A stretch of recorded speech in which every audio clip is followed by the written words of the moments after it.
Are you a red light runner? Fuck yeah. Especially now, I'm in the East Bay now. I grew up in the Nah, city. we ain't talking about the cameras that's Oh, on that the- shit. Yeah, I mean, yeah, Come man. on, Big I Rich. done ran a few red lights in my life. I done ran a few red lights in my lifetime, man. I can't lie to you. Mariku, I believe in you. Yo. Season 2. We making changes. You already know what it is. It's your host, Maury Coop. Yeah, your mama's favorite fat person. With fat nigga the little t-shirt. It's season 2. Hey, look, You know we what in I'm saying? season 2. We juiced up. Today Yeah. we got a real special guest in the building.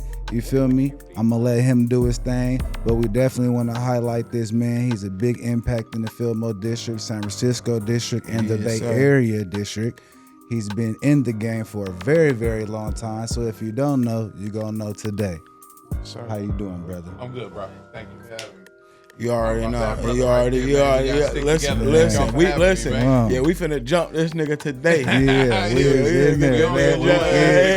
I'm a, medium-sized niggas. I'm still trying to eat late, but it's all right. Hey, good. look, It's man. good. Let me start off by saying I know you could have been doing something else, For sure. but so we appreciate you taking the time out to to come sit down with us. Absolutely. And I know you finna spill some sauce. Yeah, sure. I know you that- finna that's- spill that's- some that's- sauce. That's all I like to do. And of course, like I told y'all before we started rolling, fan of y'all work, fan of what y'all building. So it's an honor to have me on here. And we it means a lot appreciate that. because it means that what I'm doing is working and it's showing it's we can inspire, right? That's the whole Right. point. Yeah. So I'm glad I'm able to speak on y'all platform. Nah, definitely. Most So definitely. I'm gonna kick it off, bro. I'm gonna hit him. Hold on. Let's give him his flowers. Nah, Listen, we finna do that. we had making changes when we give Big Rich his flowers. Yes, sir. You know what I'm saying? But for making change in the community, not only from himself to his family, Yes. but the community for real playing Yes. a real role. So our flowers from we making changes to you, brother. Go Definitely ahead. goes I'm to sorry, you. brother. Hey, respected Appreciate y'all, hip hop man. artist Yes, appreciate from it. Fillmore District in San Francisco, California. Mm-hmm. He emerged from the Bay Area, rich but often overlooked rap scene in the late 1990s and the early 2000s, building credibility through his great roots, releases, community influence, and longevity. The independent music world, Fillmore District. Big Rich grew up in a neighborhood known for its culture history, once dubbed the Harlem of the West. As being a pioneer in San Francisco culture, we appreciate you, boss. Thank you, brother. I ain't gonna lie, you cheating over there, huh? Okay, I Coming do- in, yeah, Cheating man. over there. Yeah. But you said one shit. He was like in the late '90s. I'm like, damn, I really been rapping for a long motherfucker. Well, I don't rap no more, but I've been rapping for a long ass time, man. The '90s. Man. You still rap because Still I ain't there. gonna lie to you. Still there. As soon as you Still came to saucy. the door, you know what popped in my head? In San Francisco. Hit. Like, That's love. and I Hit. was like, damn man, let me stop. I know he get that everywhere he go. Let me Man. stop. Let me not do that It's to all him, bro. good, Let me Real not do hit. that to It's him. all Yeah, good, man. brothers. So we gonna start it off like this. How did growing up in Fillmore influence your sound, your grind, and your music? Man, I mean, I think I was just talking about this with my guys recently. It's like growing up in a movie, right? Like I feel like in the Bay Area in general, no matter what part you from, just growing up in our area, it's like a movie because Right. it's been depicted in so many films, so many I think like historical moments and stuff is either or originated here or someone that came from here, right? Right. So growing up in Fillmore was the same exact way. It's like you almost kind of used to it. And then growing up in the 80s when the crack epidemic and all of the seeing the changes and everything go and then seeing the political side and seeing the coming off the Black Panthers movement that had just kind of, perished a few years before that in the 70s in Oakland. You felt the residue of all of that. You know what I'm saying? Right. You felt on Fillmore Street where I grew up, like that was like the Harlem of the West, like Aretha Franklin's and all of the OGs and Sammy Davis Jr.'s and all of these legends, these black legends used to just like chill and party and perform up and down that strip. Right. Just about a decade or two before I came. So you still felt that residue. So it felt like a movie and it felt like you can make it. It felt, it was inspiring. It felt like you can really do something impactful. So a lot of the bros I grew up with, we all kind of had that energy. You know what I'm saying? We always kept that like very confident, very like assertive and sure of ourselves because of the rich legacy of where we from. That's dope. That's You know? real big. So it's kind of in us. Go ahead, Coop. You know I'm gonna let I come want on. to cut up. You wanna Yeah, cut he up? Go gonna ahead. get in. Yeah, He he gonna wanna get You in. already know I'm trying. Yeah, we I'm gonna warming get up. up. Yeah, we just warming yeah. up. So next one. What's the hardest lesson you learned about the music industry the hard way, especially as an independent artist? Man, I think it's starting in the game at I say around 11 years old is when I really took it serious. I feel like I grew up in the industry. I don't really, I didn't learn to do certain things. It went from being involved in the product of the dope game, of course. Like that was just the number one occupation for a lot of us at that time. So just growing up in the dope game, being part of the dope game, and then transitioning into music, like the hustle and entrepreneurship just been in me from the beginning. So I think like the industry though and the politics of it is once you grasp it and understand that it's gonna be a lot of stuff that's unnatural to a human. Like it's gonna be like some games you gotta play. You get what I'm saying? Yeah. Once you kind of get like once you deal with that fact, it becomes easier. You begin to love it because you kind of like Understand you it more. playing that game. So it's like about who plays it better. You know what I'm saying? And learning from your experiences. Back then it wasn't like I told you, just growing up in the dope game, like rapping was kind of like shunned upon, right? Because people was really getting money. It was really a lot of stuff going on. It was some serious stuff going on because it was life or death out there. So rapping was kind of like it was not, I wouldn't say corny at that time, but they didn't take it serious. So when I fell in love with music, people I was growing up with were like, nah, man, we outside getting this money. You can go, play with that little 4-track recorder in your room. You know what I'm saying? But I felt something. I loved being creative. I wasn't necessarily a rapper when I began. I think I was a little introverted at the time, so I wanted to make beats and always wanted to be like a CEO or a manager. But then I kind of like I had to dive into the music because shout out to the big homie JT, the bigger figure. He stayed right around the corner from me. So a lot of youngsters would come to my house and kind of record their demos and then go take it to the FIG, and then the FIG would put them on. So I kept losing my artists. I was trying to be a record label. I kept losing my artists to the FIG and other, big dogs in the neighborhood. So I picked up the pen. I was like, I got to write. I got to make my own shit. You know what I mean? So, but that just made me step my hustle up. Can I ask what age? Did that start happening? Yeah. I started making beats at around 11.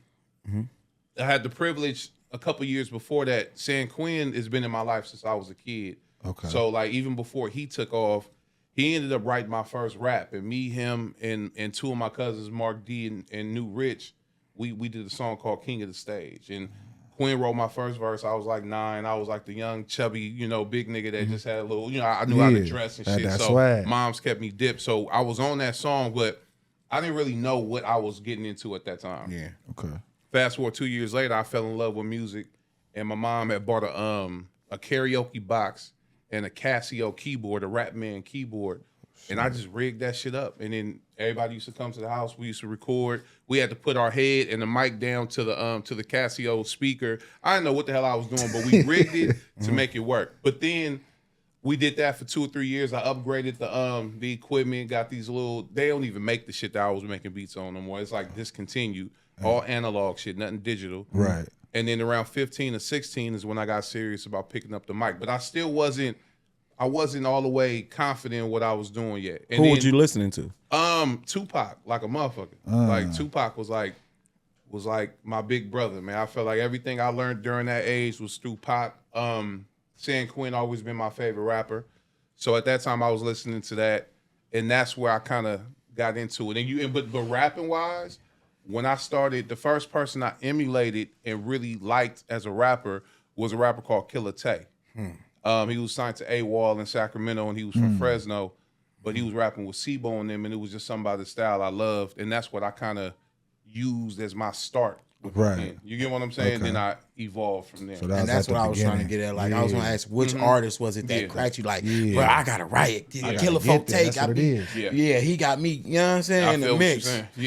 Yeah. But Tupac is like, I feel like I'm a student of Pac. Like I'm glad I was able to be old enough. I was 15 when he passed, so I was like, I was able to really really study what he was trying to do. And he was like not too much older than me, right? You know what I mean? He was 24, so I felt I related. And then Quinn was like 2 years older than me. He was right there in my neighborhood. So it was cool. I had some good influences. That's dope. You basically had like a little cheat code. Yeah. You had like a little cheat code. That's why everything I've done, like Quinn had to tell me to stop thanking him. But I'm like, nah, Quinn, you was the inspiration, that fire up under all of our asses that we needed. So you said, how sometimes the first one don't do it, but they might set it up for the next generation. Yeah. That was Quinn, He man. set Quinn the was tone. inspiring as hell. He still is inspiring to me, but he motivated the hell out of me. That's I ain't dope. gonna lie, listen, it don't cost nothing to be 100. You hear that? Yeah, none It don't cost nothing, not a dime. It don't cost a dime to Just give a keep it little real. sauce. Yeah. You know what I'm saying? That's dope. Shout out and roses to Quinn and JT and Most definitely. That's dope. Most Shout out to definitely. Mass, everybody. Mass, Shout out shout out JT, the Mass. bigger figure. That boy crazy. I ain't gonna lie to you, boy. You see Hey, that boy on the JT. internet, Man. But I JT hear a gonna lot tell of the people truth. speak very highly of that man, and I also hear that like he like played a role in a lot of people's careers. I So do many, hear bro. that A too. lot of people's careers. So shout out JT, the bigger figure. sure. No matter Yeah. what you're going through, Right. I hope things are blessed. I hope you blessed. Right. Shout out Fig. Like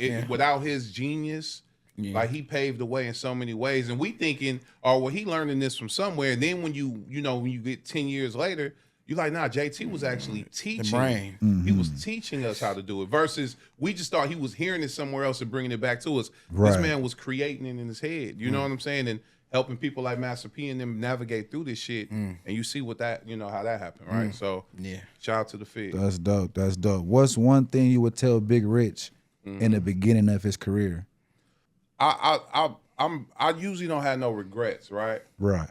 But there's certain adjustments that I think I would have made. I was like an overly loyal person, not just to people. I was just loyal to the process. Yeah. And I feel like that gave me tunnel vision. It helped me in certain ways. But then there's certain things I could have pivoted and shifted a little earlier that would have got me here. But at the same token, that's kind of like that's like almost overdoing it at this point, because I feel I did everything on my time. Like I started very young rapping, and then I retired by 29. And I'm sure we'll get to that, but I retired early as well, because at that time I was naive. I thought a 30-year-old rapper was a dinosaur. And I was like, by the time I'm 30, I want to be a CEO and in position to be able to grow what I ended up doing over the past decade and a half. You know what I mean? So no regrets. I would just tell Rich to pace himself. Like keep your options open, you know what I mean? Like, but stay loyal, stay down, keep those same ingredients that you always had, but just, build, I always built teams, I always kept a good team around me. I think maybe I could have educated myself a little bit more in certain areas, so I could have taught my team more than, you know what I mean? Because I look at Lil Russell and what he's doing today, it'd be like, damn, it was so many similarities. Like just as far as cultivating a team and building it.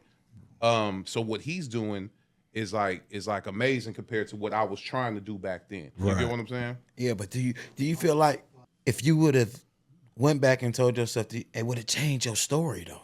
Right. It would have changed your story. And that's it wouldn't be Big Rich. Yeah, you know what I'm today. saying? No, that's a good point. Those shortcuts, you may have missed something. Yeah, nah, for real. And like I'm stubborn to a fault in certain ways, and I like that, right? Because I trusted my gut, my big gut. I trusted it. I felt like what I was doing was right for me. Right. You know what I'm saying? But of course, when something is working and something is going good, it's kind of easy to play. I always say like niggas be playing 2K with somebody else's life though, right? Like it's like you in motion and you got a million things to advise me on, but like it's easier to kind of watch my story and tell me what I should do next or what I should have did. Right. But when you in it, it's a different thing, right? Like you know what I mean? So they be playing NBA 2K with niggas flies and shit. Like but you're right though. Absolutely. I'm proud of my story, the good parts and the bad parts. So you're right. I wouldn't change shit. Dope journey. Yeah. It's a real good journey. So let me ask you. So when what point did you just like, I'm going to management? Good question, brother. I was in a rap group called Fully Loaded from 97 to 2004. And we dropped two big albums around the time when the Mob Figures had first came out, the Younger Jacka and Rodder J. Clyde and that whole group. We was kind of like side by side with them and another group called The Gamblers that's from Fillmore as well. And the group ended in 04. I was about 22, 23 at that time. went solo, got my situation with Koch Records through my big brother Chuck at Street Cred. Shout out to Chuck, can't forget Chuck. Right, shout out Chuck. We got the deal, made it to MTV, BT, 106 in Park. We did the whole run. The hyphy movement was great. Even though my music wasn't necessarily hyphy, the label kind of, used that as a marketing tool to be like, well, Big Rich is not a hyphy artist, but I was one of them dudes that was able to slip through the cracks during the movement. So I'm always going to be grateful for that movement. E40 stamped me. He presented the first album. I was able to get that platform. 07 came, I started flooding the streets with mixtapes, and that's when SF Anthem was recorded, and then we ended up dropping SF Anthem in like 08. By 09, I was getting ready to drop my second album. It was called Heart of the City, and I was fully independent at that time. It was just me and my team, and we dropped it. I got Wagazi around the same time. So we dropped it on Empire, like one of the earlier Empire releases and stuff, fully independent. Yeah, and it was cool. It was great. The album was great. The rollout was great. Everything we needed to do for it was great. But then this digital age started happening, and we was like, what's going on? You know what I mean? Like, I remember first album, we dropping off boxes and boxes of CDs. You know what I'm saying? Yeah. And for us, that was our currency. Like, we dropping the CDs off, picking up our check. 60 days later, that was it. But the streaming shit, or at that time, it was still iTunes. Streaming hadn't even hit yet. And Ghazi was trying to teach us the game and was like, nah, it's coming. But we like, what's coming? You know what I'm saying? He like, it's coming. Yeah. You know what I'm saying? And he's so damn innovative. He's so ahead of the game. Shout out Ghazi. Yeah, shout out to Big Bro. He knew what was coming. But I was like, I had this thing. I was like, okay, we put 50,000 in to promote the album, right? And then we make it 50,000 back. All right, cool. At least we got our money back. We can go reinvest and do it again. But then I started seeing these projects, making 30 back. You know what I mean? So we'll lose 20, and I'm like, all right, we can't keep affording taking these L's. So what's next? At that time, me and my partner Danielle, my wife, and everything at the time, we started building a marketing company at that time called Front Office Media Group. And the point of that group was to help navigate other artists. So it was like a consulting firm, slight management, different things like that. So we was helping artists navigate. This is like 09, 2010. And we noticed that, of course, man, we going through a recession. Yeah. It's grown ass men that's working 9 to 5s to pay for their music career. Yeah. And we just didn't feel comfortable charging somebody to do something that's uncertain. There's no guarantees in this industry, right? Right. So we didn't feel comfortable with that at the time. So we stopped that. And then one day I just told Danielle, I was like, man, like, to be honest, me starting young in this industry, like, really saved my life in many ways, right? Like, it deterred me from a lot of stuff, but still allowed me to stay close to it. And I was next to my roots and I was involved, but I wasn't fully relying on that. Yeah. So I was like, let's start a school. You know what I'm saying? Like, let's start something for the youth. Let's start them young. Let them grow up in it. You get what I'm saying? Yeah. That was like the original plan for Project Level. And by 2012, we had launched it. We pitched it to the she became mayor after a while, but at that time, she was, the homie from Fillmore, London Breed. Shout out to Mayor London Breed. She gave us a shot. Yeah, she gave us a shot when she was still the ED of our community center that we was in.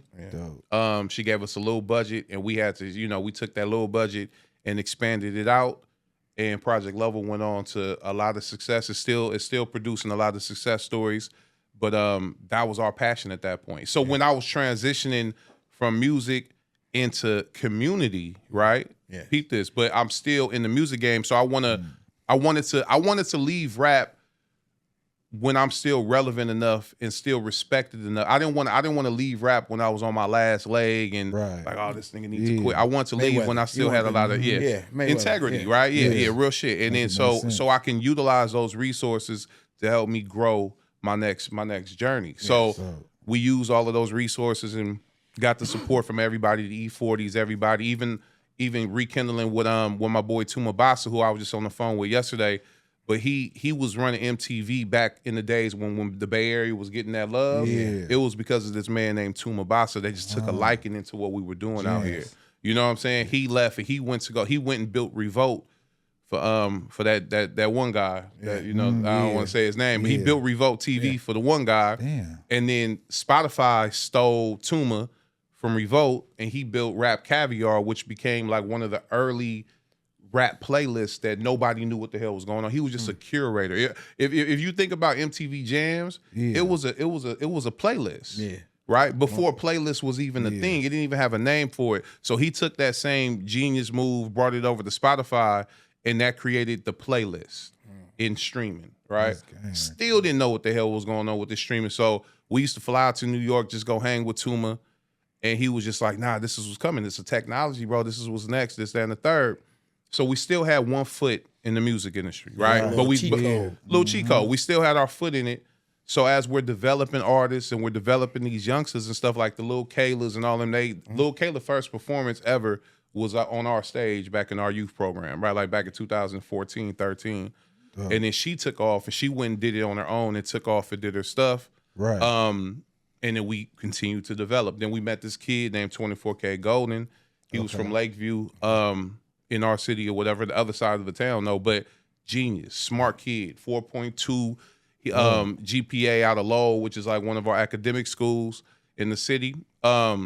We saw him, we met him through our boy Paperboy, who is another legend from the city. And we helped get him to a great guy named Stretch. Okay. Stretch. Yeah. Stretch Shout out is Stretch. yeah, shout out to Stretch. Stretch. We been reading out why. Yeah. Stretching out. We making changes, We've been stretching man. out Come till on. your stretch Yeah, comes on. I was just with Stretch yesterday. That's crazy. But I like seen that, man. I wanted to salute y'all on that. I did see Thank that. you, bro. That's some big things that y'all I'm gonna doing. talk to y'all about it off Most camera too. definitely. What we cooking? It's overdue too because we've been working on it for like 3 years, but it's coming out now. But the got him with Stretch. I'm not. It's a long ass story, but I'm just going in chronological order for y'all. Come right? on, now it's good. So we got him with Stretch, and he was on his way to USC. He had a full ride to USC. We flew down to LA. We met him. We had a meeting with him and Stretch. Okay. 2 months later, on his 18th birthday, he signed a multi-million-dollar deal with Columbia Records, and he had a hit single called Valentino that went platinum. It was the first platinum plaque for the San Francisco, at least. Right. And then he kept grinding. We was off to the races with him, just supporting him, helping him with his community work in the city. Of course, you know, we did big give backs and shoe giveaways with Shoe Palace and stuff with him. And then in 2020 during COVID, he struck, I wouldn't even want to say gold, he struck diamond with this record called Mood.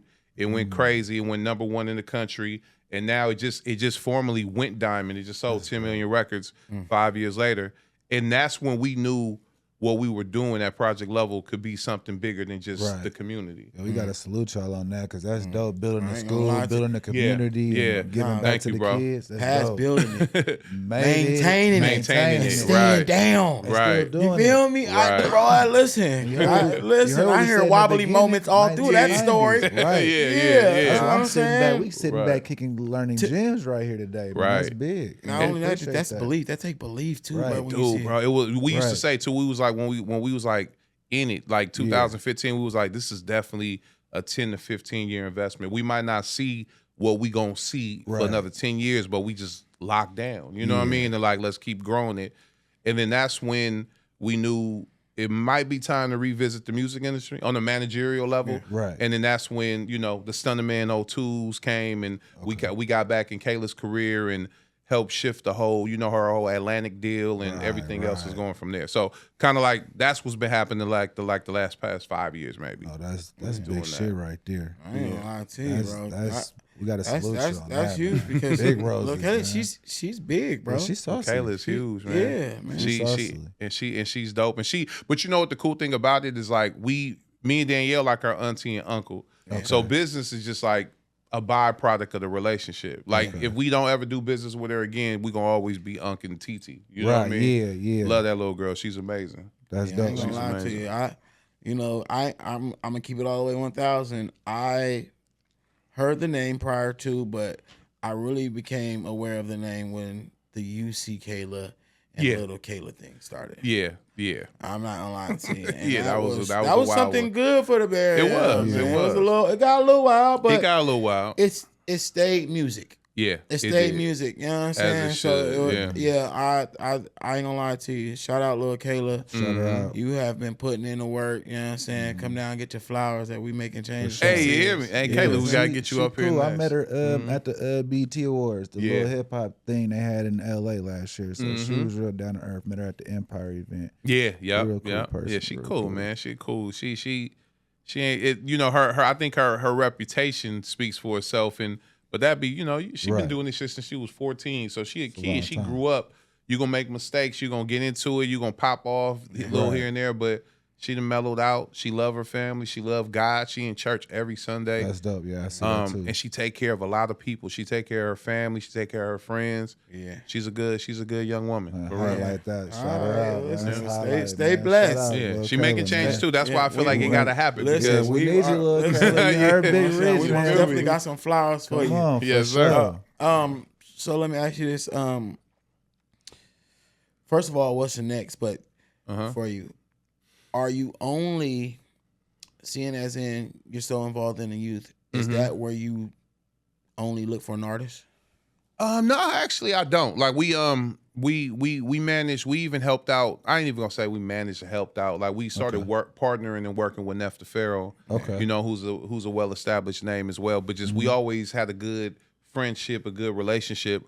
And when we were getting Kayla on the road and running her around, we brought Nef on, and they have a great chemistry. Right. And we work. And I think for me, like to be 100, like just the music industry and managing is a nigga. It's a big it's job. more than a full time. It's 25/8. You get what I'm saying? Yeah. And especially like with us and the team that we have, we try to have a wraparound experience with our management, right? Like you get things that with us that you don't get in normal management companies, because management is just strictly supposed to be managing what you have going on, right? Right. They not necessarily like your booking agents is the one that's out there trying to get you tours and shows. Like the manager is supposed to just be the one the point person that gets the calls and filters everything. Yes. But we provided marketing, we provide love, we provide family, we provide family dinners. You know what I'm saying? We provide everything.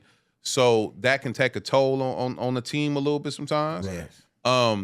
So I'm always looking, and when now with this coalition with everybody in the Bay Area, we're trying to come together from an executive side, Right. because the artists, of course we need more A&Rs, we need more managers, we need more executives Right. to get all of these artists in the position that they need to be in. So we're trying to figure that out right now. Okay. And of course, what y'all doing over at Carter Block is great. And me and Bird, we go way back, and we always talk. Yeah. And it's Shout an out, Bird. ongoing, conversation that's gonna probably keep going. Right. But we trying to figure this shit out. That was right? my next question, too. Yeah. I was- So now I like to develop them young because, and let me rephrase it. I like to develop artists young because you got to grow into this, right? Like you have to.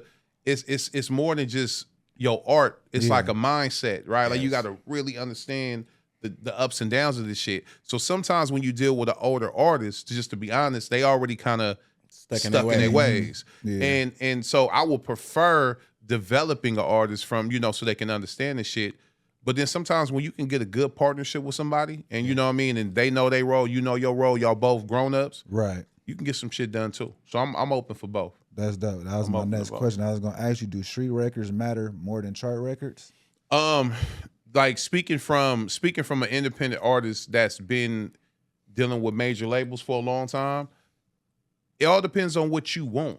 Like Right. if you want, like I feel like the artists like Lil Baby, Lil Durk, all of them knew they street rappers for sure. They street artists. What Herbo is going through right now, like he knows all of them street anthems and shit was good, and it fed him and his family. It kept the bills paid, but the Went Legit record made him a star, right? Like it made him able to tour arenas instead of venues like the Warfield, which is cool too, or Bill Graham's like smaller venues. It made him be able to get them 20,000 seaters. Yes. And it all depends on what you want. Some people don't want that. Some people like, I'm cool with this 8,500 capacity and I want that. And I don't feel like there's anything wrong. It's based on what you want to do and the amount of work you want to put in, or the amount of your life you want to share with everybody, right? Because that's really what it is. You sharing yourself with everybody, and everybody don't want to do that shit. Yeah, So that's real shit. so depending on what your goal is, I feel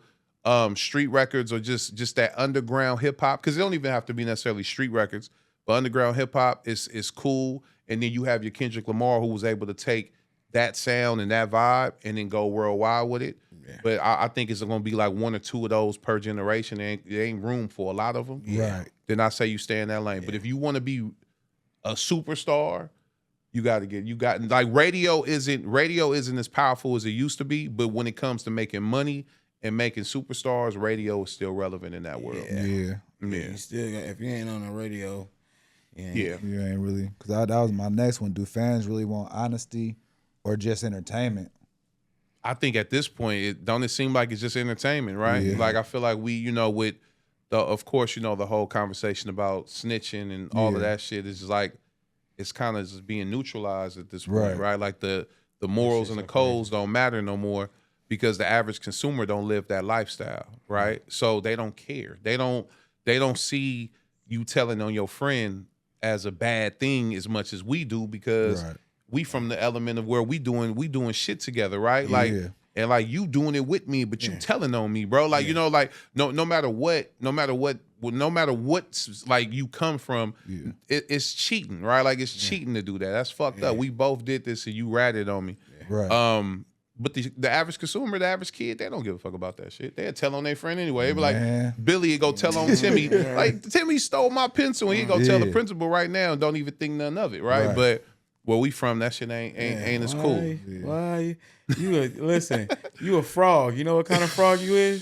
What kind? A toad. A toad. Niggas, Exactly. Niggas is froggy niggas. Cool. Bro. Pillow A toad on talking, a all that shit ain't cool. But you know what? But it's human error, and a lot of people commit those errors. So I feel like if you living by that code, you got to stick to it. Is no matter what it is, you can't be pushing that on somebody and then you cheating and doing the same shit. Well, and so now it's just like, man, I don't know. It's like it's so much craziness going on right now with the telling and the gangsters and all that stuff. Listen, they got me podcasting. Right, now real shit. Yeah, I feel you. They got me on a podcast. Now I was asking about the stuff for the artists. Is it my turn yet? Yeah, come on. I was asking about the stuff about the artists and shit because I've been hitting your motherfucking inbox. You know what? Since forever. You know what's hella funny? I seen it recently. Yeah, I was like, bro, this nigga been in tapping my inbox we making for changes. years. Everything it happens for I didn't years. even know. You hear me? I seen it like 3 days ago. Did you see I was that? like, I'm gonna just say Alley-oop, no, I lined it literally up. was like, I'm gonna see when I see this nigga, we gonna talk about it because I'm like, I didn't even know, and I literally been watching you on the podcast. Like, you know what I'm saying? Like, I've been watching tapping you. in, but That's like, man, let's crazy. change the world, big Rick. Yeah, no, I've been trying to listen, and listen. If you go check it, I've been in there for years. No, yes, bro. And I was like, nigga, this is crazy. But that's how, like I said, that's how Instagram works. It's like it don't even show. It don't show up in my inbox. It goes to the, the whatever the thing. So I'm like, I'm looking through, and I seen a tag or something where we was collaborated on the post. I was like, bro, what the fuck? Crazy. So I acknowledge that you definitely have, and we hearing that. Listen, I ain't gonna let you get away. No, but listen, I got your ass right I'm here. here, now, I'm bolo. I'm solo right there. So we man, here. that's a beautiful I'm in thing. this All right, thing, so bro. it's my turn to cut up. Yeah. I have some questions that I like to ask, and some of them are. I don't know if you watch the cast. Man, I'm a cat. All right, like let's for real. get it. I just dress up like a mogul and be a mogul. All right, so what's the last drive-through you was in, my boy? The last drive-through? Last drive-through.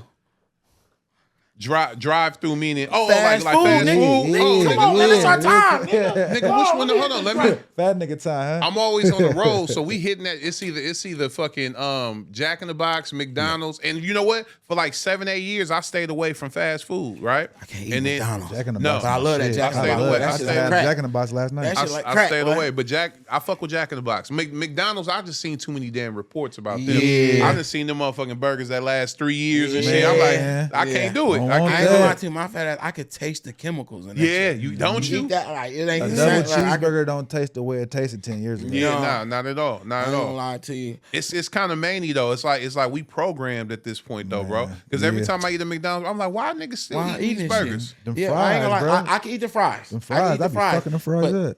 it's like now anything I try like every now and then I have like a little Big Mac attack. Right, You know what right, I'm right. saying? Every blue moon, you Yeah, got I you got gotta to taste get for one. But that. I ain't gonna lie, every time I get it, Yeah. I buy, bro. You I getting that taste on. the chemicals, You bro. do. Yeah. You do. I ain't gonna lie to you. That's fair. I don't know. Maybe I just Nah, that's that superpowers addictive or shit, something. bro. But bro, listen, That's hear like me that. out. That's like that good ass panda. Like that should have had me going back for a second play. But that should have put you Yeah, to that sleep shit though. put you- All right, Sleep. so do you believe in Illuminati?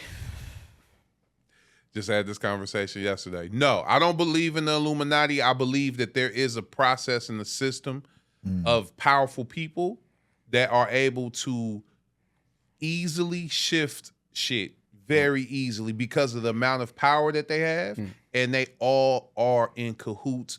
But I don't know what agenda they in cahoots with. I think it goes play by play. Like meaning I've seen two powerful people do a deal that moved shit, that moved culture. And they knew that they can do it, and they did it. It wasn't it wasn't an investment. It was a guarantee. You get what I'm saying? Yeah. Without spilling too much, I don't want to end up, Yeah. in Yeah, the my trunk God, in the listen, desert. bro, yeah. But I've seen two powerful people know that the merger that they're about to do finna is going change. to work and it's going to change shit. And they did it, and it worked, and they Yeah. probably made a couple $100 million off that. Okay, so do you believe in UFOs? I do. I believe in you. I don't believe we the only people on this motherfucker in this fucking universe. Do At you all. believe you ever seen one? Yeah, I did. I got a story. Say that's too. why I got- I got a story. I got a Let's story. All right, let's into get it. that. Yeah, so we was on I don't know if y'all remember, but in 2020 we had this big situation with Forever 21 where we was discriminated against, and we ended up think I seen cutting a something. deal with Yeah. Forever 21, and we had a big, and it was through Project Level. Our youth designed all of the clothes. I'm gonna get to it though. This nigga, all right, No, nigga, No, hit no, you no, with no, UFO. no. Yeah, I seen that. I'm We still listening. sauce. So we went, our youth, a lot of our youth designed the clothes. We did a drop. They gave us like billboards in Times Square. It Yeah, was that was a big. real I seen Forever that 21 drop, right? Like we sold out in like 6 days. It was perfect timing with the George Floyd movement, Yes. all of the protests, and we did this very powerful drop. Right. Right. So we collaborated with Forever 21 and set up like an in-store tour. So we went to this in the smack dab in the middle of COVID. We went to Atlanta, which is at that time was the #1 COVID city at that time. We did Atlanta, New York, of course, for the billboards, and then we did Miami. Right, Miami was the last night. I had rented out this big compound in Miami. We had like 5 houses on this one lot, and we all chilling in the swimming pool, just like the staff, the team, our friends. We all just chilling, and we look up, right, and I'm like, bro. It's like it's something that been up there for about 20 minutes and it ain't moved. And it was green. It was like a green light. And I'm looking, and everybody like, now everybody's scared. They looking at it. We sat there in that pool probably another 3 hours and just watched this object. It was big too. I say it was probably as big as this sign, but in the sky. So like it was taking up space. It wasn't no little shit. I don't even got good eyesight, so I seen it very clear.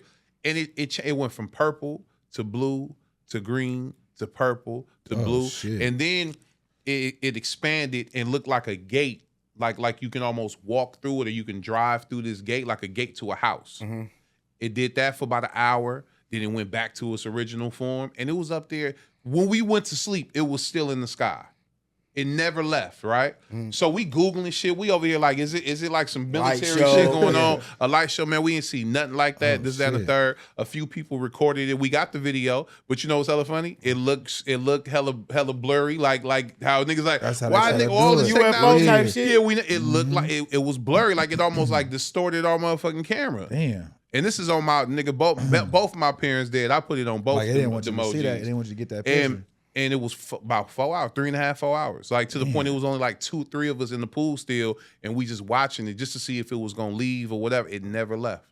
Damn. And I'm like, that was a motherfucking UFO. It was something. It wasn't human. It was unidentified. For It sure. definitely was unidentified. So yeah, I believe in that.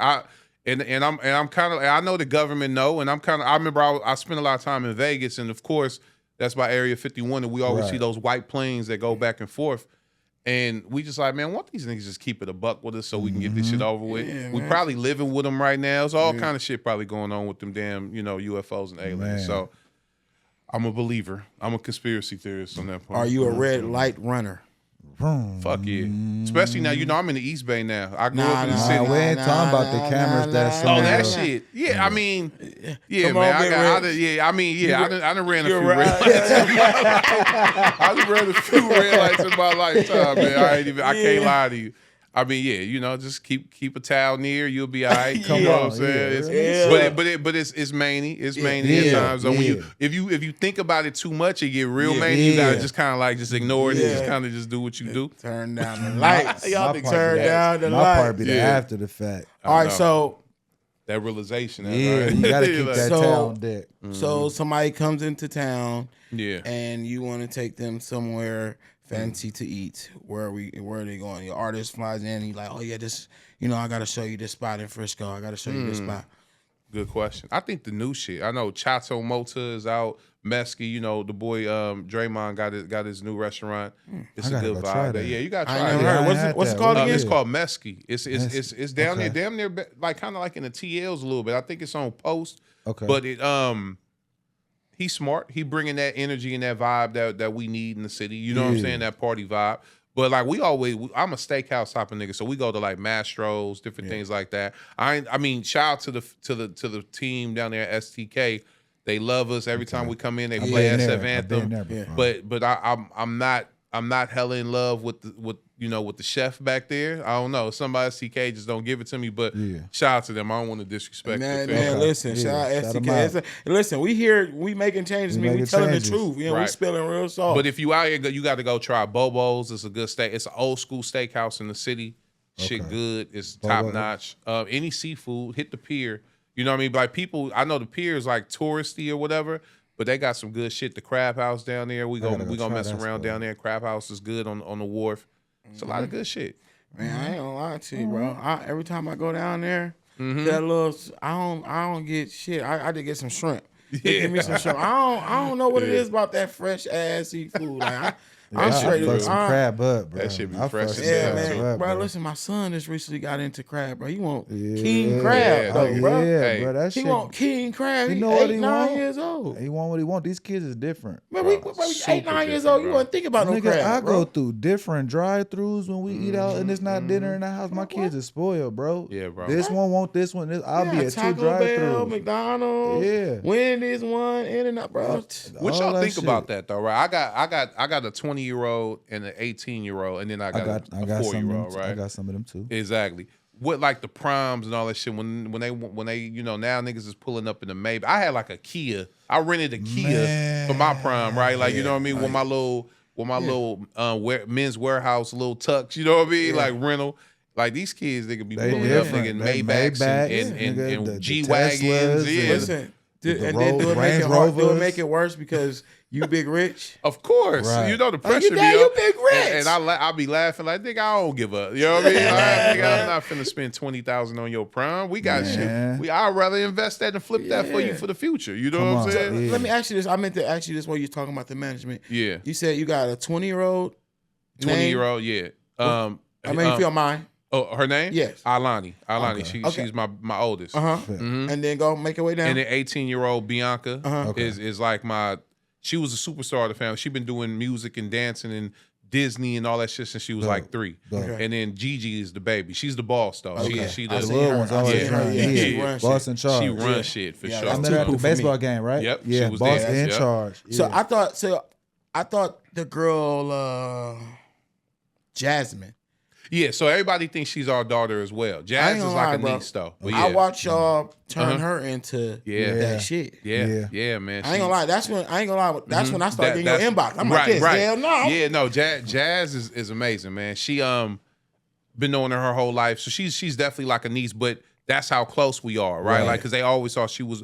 Until I had a third daughter, they thought she was my oldest, Yeah, I my thought that was third. your daughter. Yeah, That's why I was like, Yeah. can't name Yeah. them real quick. That way I don't sound stupid when I'm like, oh Right. yeah, your daughter. yeah. She's really like the for 1015 for the management company. Yeah. She is the Face. the Yeah. face. She I see her she handle kicked a this lot of whole shit stuff. off. Yeah, she kicked this whole shit off. Yeah, I ain't gonna lie to you. And Y'all now built a she- monster with that Shout one. her out. Yeah, man. Content monster, bro. I watch her. Yeah. I watch her develop as a content. She and really do be her down to dirty- business. She You do should her see thing, her man. For a You should while, see her bro. in person on her Yeah, business. yeah. She be on that shit. it, bro. And she a lot of shit that probably ain't gonna never come out, but like, you know, like now with the whole with YouTube and all of the Yeah. influencers and stuff, like with our relationship with them, she's been in there since 2016, 17. They've been paying her a shitload of money to help develop a lot of things that's going on now. Yeah. And like I'm like, yo, and she like she so on her wave. She don't even. I'm like, man, you should still be doing this. She like, nah, it's cool. But like, she was a part of the founding teams that developed a lot of stuff that's like going crazy right now as far as with content creators. So she's smart just as much as she's talented and beautiful. You know what I mean? She does her thing. Yeah, I ain't gonna lie to you. I can definitely tell she has an understanding for what she's doing. Absolutely. Most definitely. Her work ethic, though, bro. Yeah. She is insane. Like it's every day. It's no days off. It's not. It's like she has been able to. That's what we love about her, because I feel like everybody we worked with, she's the closest to us on work ethic. You know what I mean? And I think at this point, because I'm older now and I'm more of a behind the scenes role, she doubles my output at this point. You know what I mean? So she's dope. No, that's dope. We gotta get her on here too. Yeah, we gotta most get her on here definitely. too. Tell her to come sit down. Make that happen. Come sit down. Come We talk need to. that. Come talk to us. For real. Absolutely. So what's overrated about success?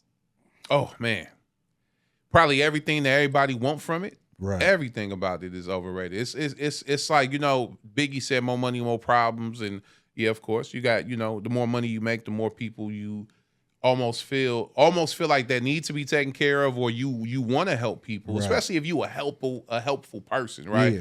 The more money you get, you're gonna fork it out to help everybody else, because it's hard to just watch your people struggle and you got it, right? Especially that when that's where you came from. Yeah. 100%. So it makes sense and it's fine. But then when the entitlement kicks in, that's when it where get that murky, problem right? Also the responsibility. Like if you ain't ready to take on the responsibility that comes with success, Right. you should really think about it before you get in it, right? Because you just have this level of responsibility that you didn't sign up for, and you just like, damn, I didn't know that was my job to do that for you. You know what I'm trying to say? Or I didn't know. But it's like, man, but you know what I mean? And for me, I come from a big family and a lot of successful people in it. But like me and Jay Valentine are like probably from the Bay Area side, at least, is like that made it on some, if you want to call a celebrity or a star, me and Jay kind of like those two from the family. Yeah. So it hits different. You get what I'm trying to say? Jay handles it better than me though, because Jay is like, he'll be secluded. Me, I'm like, what you see with my nonprofit, I like to help and give back. I get caught up in that shit a lot. You know what I mean? I don't like having to say no.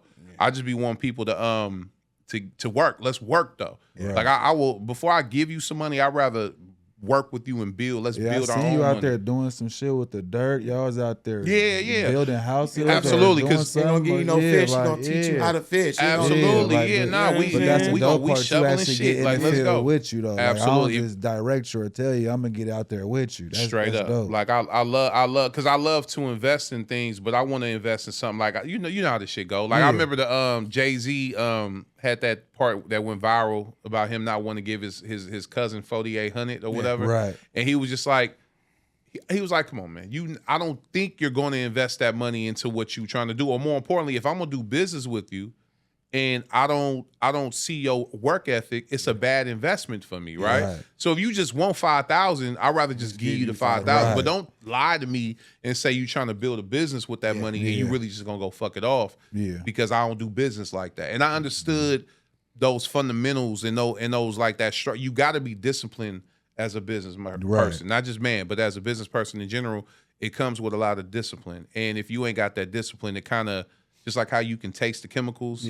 In the McDonald's, that bullshit. You taste that bullshit when somebody come to you with that bullshit. Like, and me being a bullshitter myself, you can't bullshit a bullshitter. That's you know true. what I'm saying? Straight That's up. kind of like disrespecting McDonald's, huh? I'm loving it. Exactly. Did that mindset come from, from the game, from being in the streets, or is that something you acquired through experience and learning? Like, damn, I gave out all this money and I done helped all these people. Two ways. It started with the dope game because I seen my parents. Obviously, my giving ways came from them too, and I seen them throughout the years help a lot of people with they money that they got from the game. And because it was so fast, it was so much of it. Like, you don't think about it, but then when they hit hard times and them favors wasn't there. when they needed it. You get what I'm saying? Yeah. So I learned it young on that, but I was still a little bit too young to understand all the way.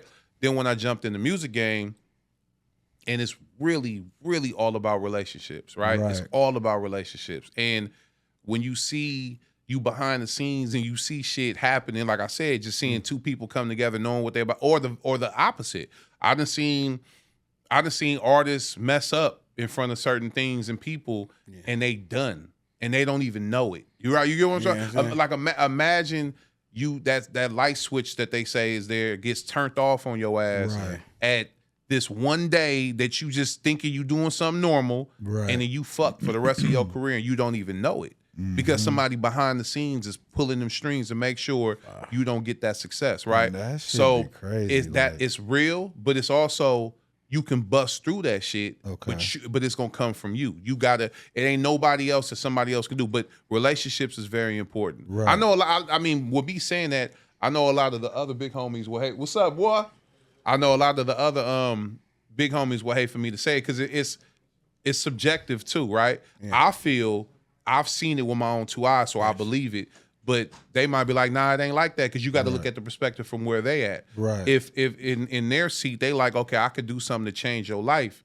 So if you come off ungrateful, disrespectful, do anything wrong, it's like, why should I? Right? Why should I if you don't respect me, or whatever the case might have been for them, right? You get what I'm saying?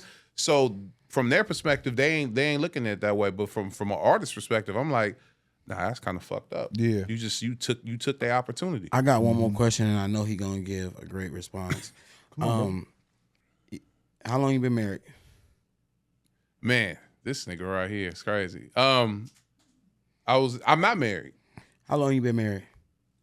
Who am? No, you. I'm not married. You know, when you together so long, you're married. Yeah. How long you 20 been married? years. 20 years. So you don't take no ring or no paper, nigga. You married to that thing. Because if a nigga play with her right now, you finna get up and go bust a nigga head wide open. I think what me and it's no time like you know what's funny? I was like, if I get asked a question about this, You should have told me not to ask you. I'm gonna share it today, no, because I'm open book. But Yeah, I know. me and Danielle, because of we grew up together with this shit, we in a different spot. I don't even I know a lot of people try to call it all what they want to call it as far as with their relationships, but with me and Danielle, it's a partnership. It's a lifelong partnership though, and like we got children, we got business, we got all different kind of things, but we also got solo things that we want to do, right? And I think that because we were merged and married together for so long, it's hard to find your identity sometimes. You get what I mean? So we're both exploring that. Like I'm fully supporting whatever journey she's on, and she's supporting mine. So it's kind of like fresh off the presses, because we actually about to announce something like this soon, because it ain't nobody's business. But at the same token, If you don't know, if you don't know, you don't know. So if you see me outside to see her outside, then it might look like it's some weird shit going on. But in actuality, we just on our own separate journeys. Okay, so was she always in the music business, or was she in the music business prior to you guys meeting? And a little bit. She was her father was was involved. Her uncles and shit was involved. She was a celebrity stylist and makeup artist in college. She did she styled and did the makeup for B2K Bump Bump Bump video with R. Kelly. No, with Diddy. Diddy's on there, I think. She did that. So she had a little bit of experience. But when I met her, it was funny. When I met her, I was getting my deal with Koch. And she was just flying out there on some girlfriend shit. Like I'm about to come out there. We just gonna go shop and go chill, whatever. Right. But she ended up like sliding in a marketing meeting with us with the label. yeah, And we trying to get like X. I don't want to say how much money. We was trying to get an X amount of dollars to put extra into our marketing budget. Yes. You feel me? And we're going back and forth with Alan Grunblatt. Shout out to Alan Grunblatt. He's a dude behind the early days of DJ Khaled and Dipset and all that. okay. And he wasn't budging. You get what I'm saying? Yeah. And she blurted out an idea, and he loved it. And then he cleared the fucking extra money for the budget. Whoa. And then Chuck looked at me like, man, why you got her up in this meeting? But it worked. So I'm like, nigga, it worked. Like, let's see where this go. And then she slowly kind of just started learning the game. And then she took over my management and became my business partner maybe a year or two later, and it's been that ever since. Because I wanted to ask, like, how did y'all make this music thing work? Because a lot of females, Don't have an just don't fuck understanding. with music like that. They Yeah, like, oh, the yeah. song sound good, nigga. You a rapper, nigga? Like, you know what I'm saying? So how did you, she was like one of the bros. She was the only female that'll be with us. It'll be 29 of us, and she'll be the 30th one, and she the only girl. Right. And she got a love for it, bro. But more importantly, she wanted to sing at one point. So sometimes when you just maybe I'm not, maybe I'm not gonna be a singer, but I want to be involved in the industry in some capacity. I think that's a singer. I know who can sing. Huh? Right. Yeah, I think, So she got a deep passion for it. I think, like I always say, vision wise, or because my name was a little bit bigger in certain areas. Visionary will be my position, you know what I mean, and utilizing the brand. But she's the architect to everything that we built. She was the one that actually took the idea from me and turned it into something tangible that we can do something with. Shout I out. love you for always giving her respect, giving her big ups. Right. But I was asking because there's some young man right now who wants to rap, who baby mama or girlfriend or even wife, whoever, is like, nah, you need to be with you.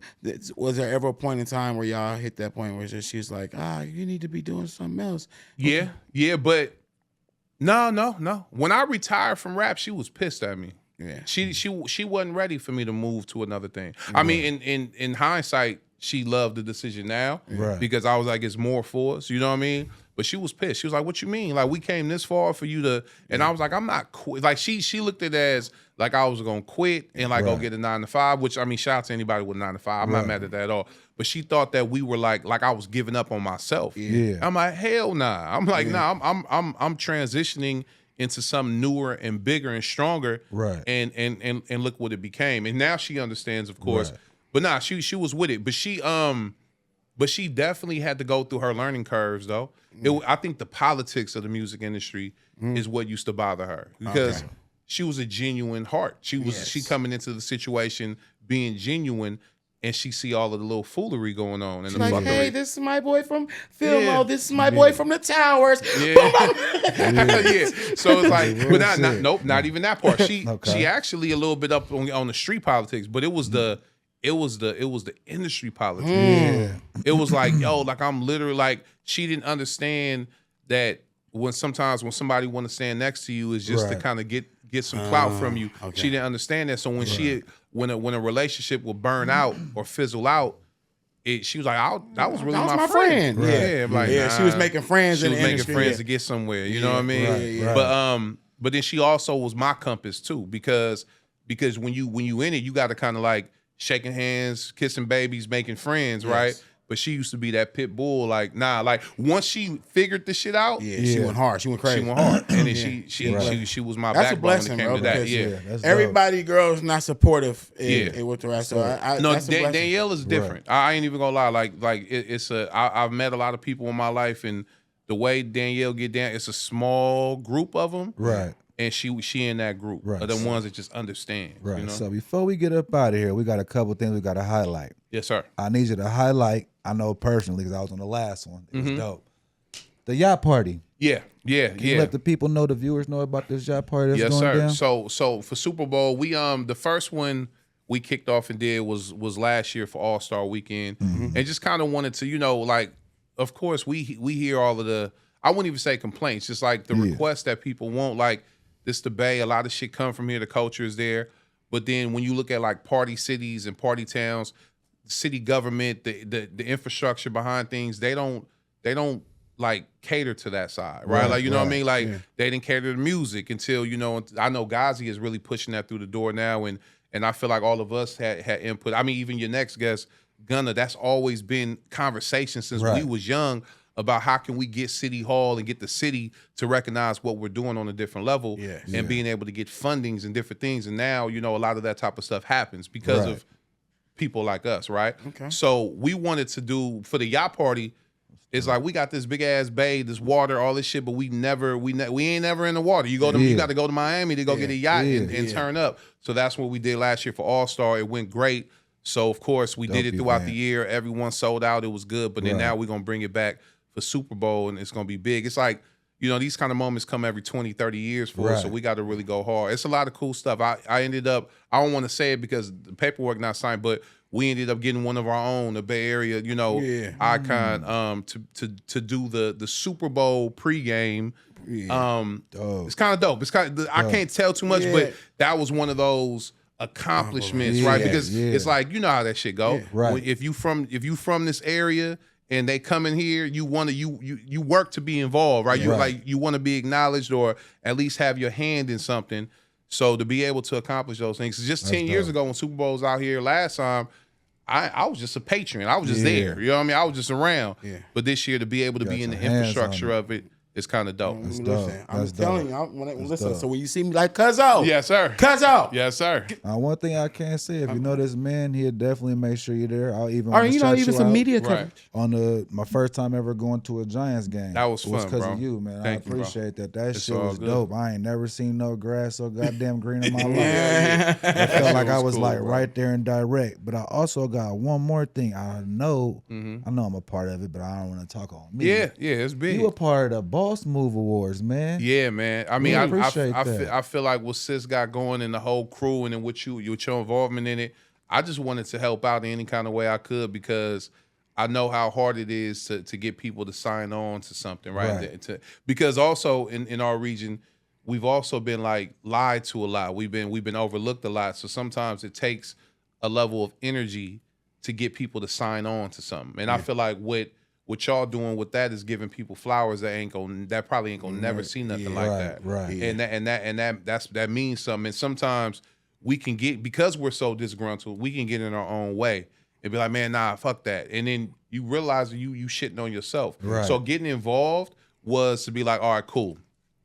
Now let's get everybody their flowers. Because if we all motivated, we all our spirit is in the right place, it's gonna be more success. It's enough money and room. I'm telling you, it's enough room for everybody to be successful. We just had this long ass convo yesterday about how all the other regions is doing it, and we love what Ghazi is doing with Empire, but there's still a lot of room for everybody else to have juggernauts and big houses out here. And what I mean by houses, like production houses to get stuff done. All the talent and everything comes from here. We know that. Technology comes from here, but we are not capitalizing the right way, right? So instead of complaining, let's just start putting some work in. Right. You know what I mean? So appreciate that. So before we get up out of here, I know we got 30 seconds. Give us 30 seconds. Give a message to a young man that you wish you would have got prior to younger. Something that you gonna give a young man that you feel will change a young man's life. Some sauce that you learned in the game. That I learned in the game. That doing it my way. I knew it was gonna be repercussions to it, but I didn't know. How can I look? I want to say it the right way because this is what I've been trying to formalize lately. Like the stubbornness, the gift and the curse of my stubbornness. Yeah. You get what I'm trying to say? The stubbornness saved my life in a lot of ways. The stubbornness saved me from a lot of losses that I could have took, right? Yeah. But then also those losses and shit builds character. I always say, like, you don't learn from your wins. You learn from your losses. You learn from your mistakes. Cause it automatically puts your brain in a position to readjust and figure out why it didn't work. I mean, if you handle it right, you know what I'm saying? Instead of like, don't mope, because it's like, nah, this is an opportunity for us to see what we did wrong, adjust that shit, and try not to make that same mistake. I had to learn that along the way. So if I would have got that advice earlier, I feel like I would have, because like I said, my loyalty to certain situations and shit, I may have stayed in certain situations too long, right? Because of that loyalty. And I should have been out there bumping my head even more. Right. Like as many times as I bumped my head, I feel like I should have bumped my head even more. I think I'd be even more ready and equipped and smarter than I am right now. So that, I know it's an unorthodox answer, but that's how I feel. Listen, you gotta learn to read in between the lines, like in the Bible. Listen, young man, don't be afraid to bump your head. You know what I'm saying? Not at all. Thank you, Big Rich, for taking out the time. Again, we want to give you your flowers. Here we making changes. It's your host, Mari Coop, and your mama's favorite fat person with fat nigga in a little t-shirt. Season 2, man. Tune in. Go follow us now on Spotify, YouTube, more platforms coming soon. Big Rich, we appreciate you. Thank you for pulling up, big homie. This is love. Mari Coop, I believe in you.